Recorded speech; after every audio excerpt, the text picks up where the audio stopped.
सीता मैया ने अग्नि परीक्षा धोबी के कहने से क्यों नहीं दी? चाहती, भाई आपने आरोप लगाया, राम जी सीता जी आती, भाई तुम्हें संदेह है ना, आओ सारी प्रजा इकट्ठी हो जाओ, जिसको डाउट है आओ सब लोग, आओ सबको इकट्ठा करती और सीता मैया 5 मिनट में परीक्षा दे देती, सब खत्म। पर सीता मैया ने परीक्षा तुरंत नहीं दी। क्यों नहीं दी? इसका रीजन कभी आपने सोचा है? कारण जाना है? कोई डीपली नहीं घुसता, कारण नहीं जानता, केवल बातें सुन सुन के, हाँ जी राम जी गलत थे, गलत किया उन्होंने, गर्भवती नारी को तो भेज देना गलत था, बिल्कुल मैं तो इस पक्ष में राम को गलत मानता हूं। बड़ा होशियार चंद बनता है आदमी।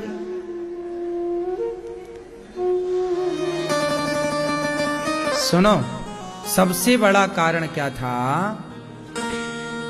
आप यदि सीता मां की जगह होती, थोड़ी देर के लिए अपने को रखो सीता मां की जगह। आप सारी स्त्रियां थोड़ी देर के लिए सीता मां की जगह हो जाओ। और जिस दिन आप सीता मां की जगह हैं और आप हैं गंगा की तरह पवित्र, आप हैं अग्नि की तरह पवित्र, और जब आप पवित्र हैं, और प्रजा कौन होती है? राजा होता है पिता, रानी होती है मां, और प्रजा होती है पुत्र। प्रजा कौन है? प्रजा पुत्रवत होती है कि नहीं? तो आप यदि सीता हैं तो आपकी प्रजा, वो धोबी जो कह रहा है कि पहले मैं कैसे मानूं कि तुम शुद्ध हो, तो धोबी और सीता का रिश्ता क्या हुआ? मां बेटे का हुआ। इस हिसाब से कि राजा तो सबका पिता माना जाता है ना, तो रानी सबकी मां हो जाएगी, राजमाता हो गई ना वो। तो सीता मां कौन हो गई? मां। और धोबी जो था वो कौन हो गया? राजा और प्रजा के रिश्ते से ये हो गए मां बेटे, हो गए ना। अब आप बताओ मैया कि आप यदि सीता होती और आपकी ही प्रजा, आप रानी होती और आपकी प्रजा यदि आपके चरित्र पर लांछन लगाती, तो सोचो क्या कभी आपका उस प्रजा, उस संतान के साथ रहने का मन करता जो आपके चरित्र पर लांछन लगाए? सीता मां परीक्षा दे सकती थी, प्रूव कर सकती थी कि मैं शुद्ध हूं, पर सीता मां बोली नहीं। एक होते हैं ना मन से उतर जाना। सीता मां को लगा कि जब आपको मेरे मतलब आपको अपनी माता पर विश्वास ही नहीं है, तो ऐसी संतानों के साथ हम मैं कैसे परीक्षा देकर भी कैसे रहूं? परीक्षा में दे भी दूं, पास भी हो जाऊं, तो भी लाला, तो भी बेटा तुम्हारे संग रहने में मजा ना आएगा। क्यों जी, बात सही है। आप हमें एक बार कलंकित कर दो और फिर कितना भी हमें सॉरी कहो, लेकिन वो ना धुलता नहीं है फिर। सही है कि गलत है? इसलिए कहता हूं कुछ भी ना बोला करो, फिर तुम कितनी सॉरी रगड़ो, कितनी भी नाक रगड़ो, कुछ चीजें हैं जो फिर कभी नहीं ठीक हो सकती। सही है? कुछ चीजें हैं ठीक हो सकती हैं। मैंने आपका दूसरे तरीके से अपमान कर दिया, वो क्षमा हो सकता है। मैंने आपको थप्पड़ मार दिया, क्षमा हो सकता है। मैंने आपको गाली गलौच दे दी, क्षमा हो सकता है। पर मैंने यदि किसी के चरित्र पर लांछन लगाया ना साहब, सुनो, वो क्षमा होगा नहीं। इसलिए साहब बहुत संभाल के इस जिह्वा का प्रयोग करना चाहिए, कुछ भी नहीं बोलना चाहिए। सही है? आपका पति आपको कुछ भी कह देता है, आप ठीक लगता, चलो कोई बात, डांट रहा है, गाली दे रहा, गुस्सा कर, सब सही है, लेकिन तब ज्यादा आप दुखी होती हो जब वो कह देता है कि तू तो चरित्रहीन है। भले उसने गुस्से में कहा, भले उसका कहने का कोई भाव नहीं था, लेकिन ये बात सुनते ही आप, सही है ना, चाहे ये बात स्त्री कह दे अपने पुरुष को कि तुम तो चरित्रहीन हो, फिर वो विश्वास जमाना बिठाना पूरी जिंदगी लग जाएगी, तो वो रिश्ते नहीं। इसके लिए संतों ने एक दोहा लिख दिया कि रही मन धागा प्रेम का, मत तोड़ो चटिकाए, टूटे से फिर ना जुड़े, और जुड़े तो गांठ तो रह जाएगी। इसलिए कहता हूं सीता मां ने अग्नि परीक्षा जानकर नहीं दी। सीता मां ने मन में बना लिया कि मैं परीक्षा तो दूंगी, पर ऐसी वाली दूंगी कि परीक्षा भी हो जाए और इन लोगों के साथ रहना ना पड़े। मैं रहना नहीं चाहती। बात तो सीधी ये थी कि सीता मैया अब आपके साथ रहना चाहती ही नहीं थी। कुल मिला के सीधी बात ये थी। क्यों जी, बात सही है।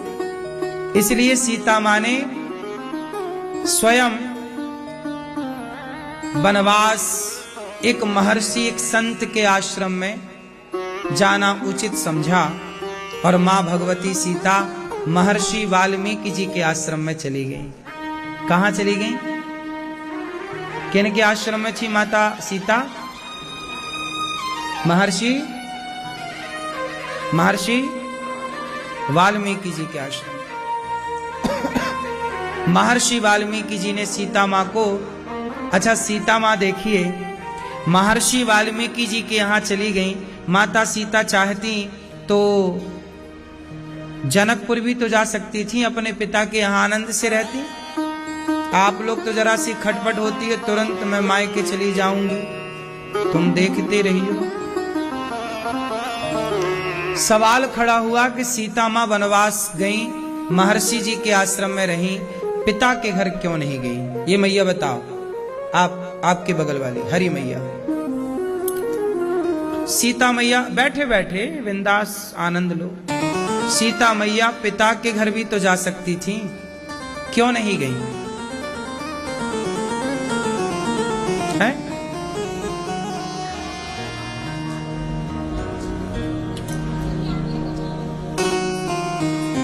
हाँ तो जा सकती थी ना पिता के घर। राम जी थोड़ी रोकते कि मत जाओ। राम जी ने ये शर्त थोड़ी रखी थी कि तुम पिता के घर नहीं जा सकती हो। जा सकती थी बिल्कुल, कोई पाबंदी थोड़ी थी सीता मैया के लिए कि आप पिता के घर नहीं जा सकती। क्यों नहीं जा सकती थी? हैं? हैं? ठीक है, पतिव्रता थी, आत्मसम्मान के लिए। आप बताओ मैया, क्यों नहीं गई सीता मैया पिता के घर? आप होती तो भाग जाती कि नहीं पिता के घर फुर्र से? हाँ पापा हमारे ही हैं। आप बताओ।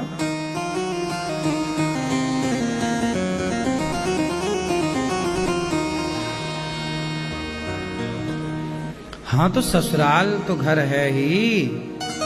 सादर सास ससुर पद पूजा, यही ते अधिक धर्म नहीं दूजा। ठीक तो बात है, पर जनक जी मना थोड़ी कर देते कि नहीं तो हमारे घर मत आना। सीता मां स्वयं जाना ही नहीं चाहती थी जनक जी के यहाँ। क्यों? सच्चाई तो ये है, सीता मां खुद चाहती थी कि मैं वनवास जाऊं, राम जी संभालें अयोध्या और मैं संभालूं बच्चे। क्या संभालूं? सीता मां गर्भवती थी ना उस समय जब वनवास हुआ, तो राम जी संभालेंगे राज सत्ता और मैं संभालूंगी बच्चे। कहीं ये बच्चे अयोध्या की चकाचौंध में बिगड़ ना जाएं। बड़े बाप का बेटा है ना, तो बिगड़ने की संभावनाएं ज्यादा है। सीता मैया एक ऐसी जिम्मेदार मां है कि वो अपने बच्चों के लिए खुद राम से कहती हैं कि प्रभु, जब पहली बार सीता मां ने राम जी को ये खुशखबरी दी कि मैं मां बनने वाली हूं, आप पिता बनने वाले। जब राम जी को पहली बार पता लगा कि मैं पिता बनने वाला हूं, तो राम जी ने सीता जी से कहा कि बताओ मैं आपको क्या दूं? आपने मुझे बहुत अच्छी खबर दी, गुड न्यूज दी, क्या मैं आपको दूं? तब सीता मैया ने कहा कि मैं आपसे मांगूंगी, देंगे? हाँ, राम जी से सीता मैया ने खुद मांगा है, ये वाल्मीकि रामायण में लिखा है। सीता मैया ने कहा, राम जी मैं चाहती हूं कि मैं अपने बच्चों को अयोध्या में जन्म ना दूं, किसी ऋषि के पास, संत के पास जन्म दूं। क्यों? बोले संत के पास रहेंगे। तो राम जी से सीता मैया ने कहा, आपको ये धनुष बाण चलाना किसने सिखाया है? बताओ, राम जी को ये दिव्यास्त्र, अस्त्र शस्त्र किसने दिए? हाँ, सीता मैया जान गई थी कि राजाओं के पास कुछ नहीं है। ऋषि मुनि जब अपनी ताकत देते हैं तब राजा कुछ होता है। राम जी को विश्वामित्र जी ने सारे अस्त्र शस्त्र दिए थे, हाँ या ना? तो ये बात भली भांति माता सीता जानती थी कि राजाओं के पास थोड़ी बल होता है।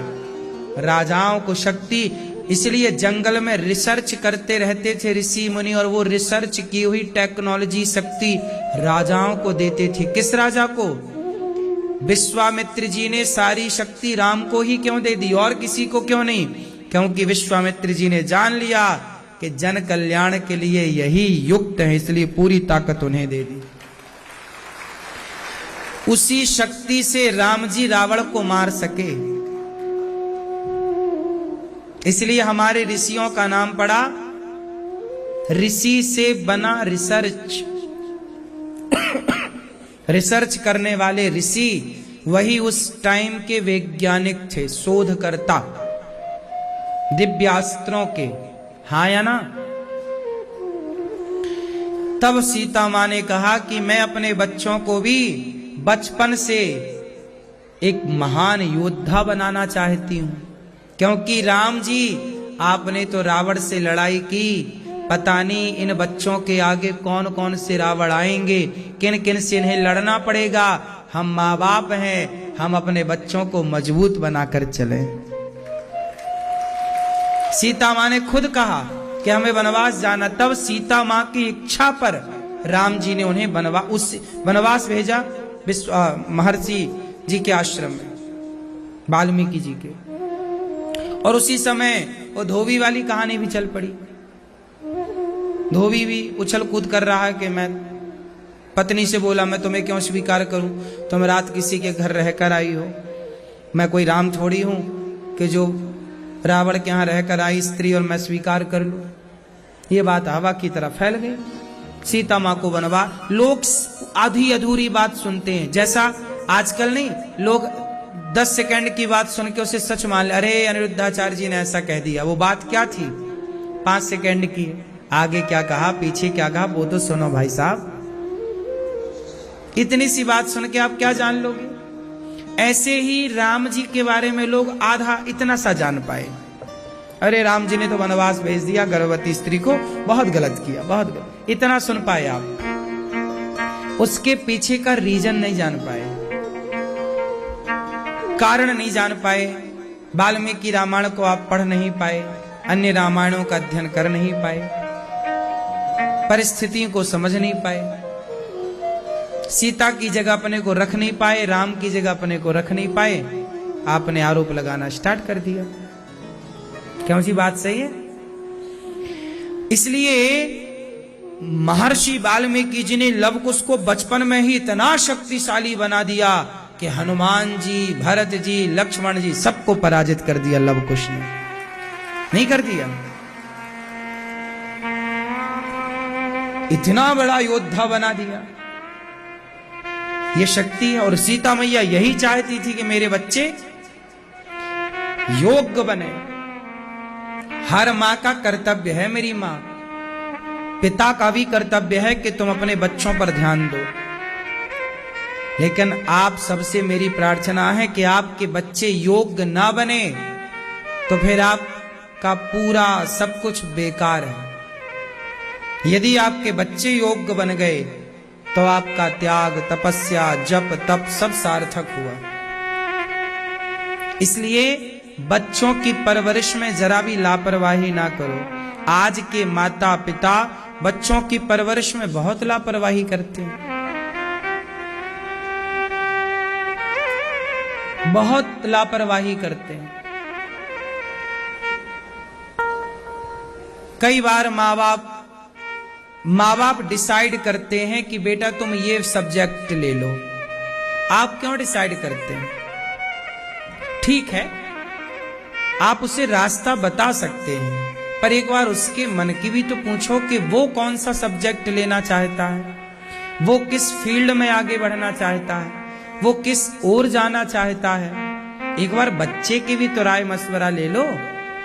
थोपो मत कि नहीं जी मैं बच्चे को ये डॉक्टर ही बनाना चाहती हूं, हो सकता बच्चे को इंजीनियर बनना हो। क्यों डॉक्टर बनाना है जब वो इंजीनियर बनने में इंटरेस्टेड है तो? और कोई बच्चा डॉक्टर बनना है तो उसे इंजीनियर क्यों बनाना है? सबका अपना अपना क्षेत्र है ना। मैं इस क्षेत्र में आगे चला, कोई डॉक्टरी लाइन में आगे चला, कोई एडवोकेट बढ़िया बन गया, बड़ा एडवोकेट है, कोई बड़ा जज है। सबकी अपनी अपनी पसंद भी तो है ना। बच्चों से एक बार पूछ लो। आज मैं एक लड़की का सुसाइड नोट पढ़ रहा था, मुझे ये सब बातें इसलिए याद आ गई। आज एक लड़की का मैं सुसाइड नोट पढ़ रहा था। उसकी मृत्यु के समय उसने लिखा था, किसी ने भेजा तो मैंने पढ़ लिया। जोधपुर में, राजस्थान में पढ़ाई के लिए बच्चे जाते हैं, कोचिंग के लिए। एक लड़की अपने पत्र में लिख रही है, अपनी माँ से कह रही है, माँ अब मैं आत्महत्या कर रही हूं, लेकिन जिम्मेदार तुम ही हो। क्यों? तुमने कभी मेरी सुनी ही नहीं। मुझे क्या सब्जेक्ट लेना है, मुझे क्या विषय लेना है, मैं क्या बनना चाहती हूं, तुमने जबरदस्ती इतना दबाव दिया, इतना दबाव दिया। नहीं बेटा यही पढ़ो, यही विषय लो, यही विषय लो। कोचिंग वाले इतना देते हैं होमवर्क, इतना डिप्रेशन। आजकल बच्चे पढ़ते कम है, डिप्रेशन में ज्यादा है। बच्चे तनाव में है, इतनी ज्यादा पढ़ाई। अरे पढ़ाई किस लिए की जाती है? आनंद के लिए। ज्ञान काय के लिए होता है? आनंद के लिए।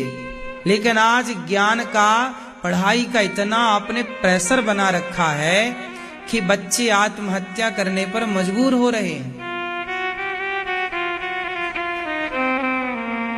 मजबूर हो जाते हैं। जरूरी छोड़ी है कि मैं, और वो लड़की 90% वाली थी, इंटेलिजेंट, पढ़ी लिखी, अच्छी, फिर भी वो दबाव ना झेल पाई परिवार का। आज ना जितने बच्चे पढ़ने जाते हैं, अधिकांश बच्चे परेशान होते हैं। कंपटीशन इतना है कि आपने पढ़ने भेजा था, वो अखाड़े में खड़े हैं, मैं तेरे से ज्यादा लाऊंगा, मैं ये करूंगा। भाई तू भी ला, मैं भी लाऊं। और नंबर से क्या होता है? क्यों जी आप लोग ना नंबर के पीछे बड़े भागते हैं। नंबर बड़ा नहीं है साहब, आपकी काबिलियत बड़ी है। और काबिलियत नंबर से नहीं होती। क्यों मेरी मां बताओ? ज्यादा नंबर वाला ही काबिल होगा, कम नंबर वाला काबिल नहीं होगा। क्या ये बात सत्य है? बोलो। हाँ बिल्कुल। नंबर पर डिपेंड नहीं करता है आपकी काबिलियत। हाँ आप नंबर लाइए, आप पढ़िए, आगे बढ़िए, लेकिन पढ़ाई को ना एंजॉय करिए। खुशी के लिए पढ़ाई पढ़ी जाती है, आनंद के लिए पढ़ा जाता है, डिप्रेस होने के लिए नहीं। आत्महत्या की स्थिति तक पहुंचा दे तुम्हारी पढ़ाई तो धिक्कार है ऐसी पढ़ाई को। क्यों जी? यदि तुम्हारी पढ़ाई ने किसी की जान ले ली तो धिक्कार है ऐसी पढ़ाई को। हमारे यहां तो बच्चे सहजता में पढ़ लिख जाते थे। और पढ़ाई क्यों करनी है? नौकरी पाने के लिए। पढ़ लिख कर बनना क्या है? नौकर।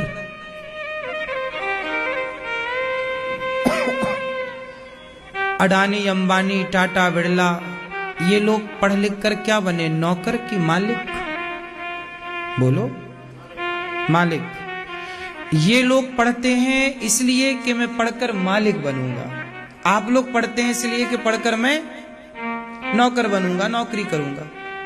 अंतर है दोनों की विचारधारा में। जो व्यक्ति इसलिए पढ़ता है कि मैं पढ़कर मालिक बनूंगा, वो कभी डिप्रेशन में नहीं जाता, वो पढ़ाई को एंजॉय करता, आनंद लेता है उसका। लेकिन जिन्हें नौकर बनना होता है ना, वो कंपटीशन में पड़ जाते हैं। भाई हमारा आपसे कोई कंपटीशन है ही नहीं। जीवन में अपना इतना बढ़िया लक्ष्य बनाओ, जीवन में एक क्या कर रहे हैं? रहने दो, बंदर है, सुनने आए हनुमान जी कथा। केला वेला दो बढ़िया खाने पीने को, भगाने लगे। तुम बताओ, कोई आया है तो खाने दो, भगा काहे रहे?